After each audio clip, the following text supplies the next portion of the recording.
Assalamualaikum warahmatullahi wabarakatuh. Kami dari kelompok 2 akan menjelaskan tentang konseptual, visi dan tujuan serta kompetensi dan desain pembelajaran.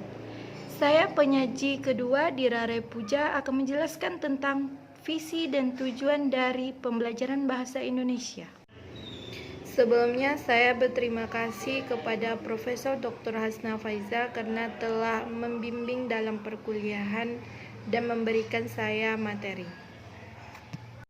Sehubungan dengan prinsip-prinsip pembelajaran bahasa Indonesia berbasis teks, secara konseptual perlu dirumuskan bahwa di dalam setiap teks terdapat struktur teks tersendiri yang satu sama lainnya berbeda.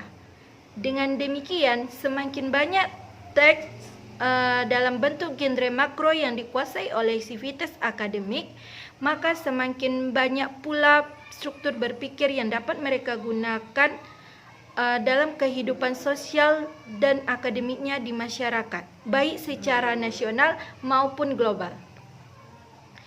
Dengan cara itu, sivitas akademik kemudian dapat mengonstruksi ilmu pengetahuannya melalui beberapa kemampuan, yaitu mengobservasi, mempertanyakan, mengasosiasikan, menganalisis, dan menyajikan hasil analisis secara saintifik. Dengan kata lain, melalui pembelajaran bahasa Indonesia sebagai MKWU, diharapkan akan terwujud sivitas akademik yang mampu memacu dan memicu pengembangan fungsi pembelajaran bahasa Indonesia sebagai penghela dan pembawa ilmu pengetahuan di dunia global.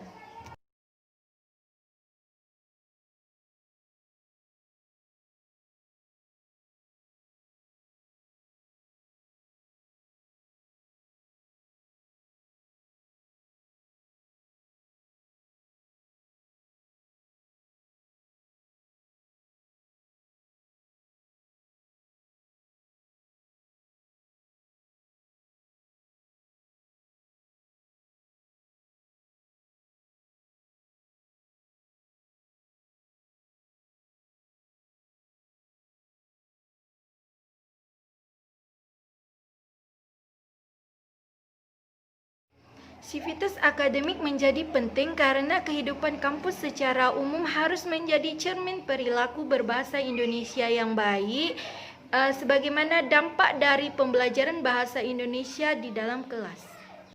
Itulah sebabnya pembelajaran bahasa Indonesia tidak bertujuan sekedar mengantarkan mahasiswa untuk mendapatkan nilai tertinggi, tetapi pembelajaran bahasa Indonesia ini juga bertujuan sebagai berikut.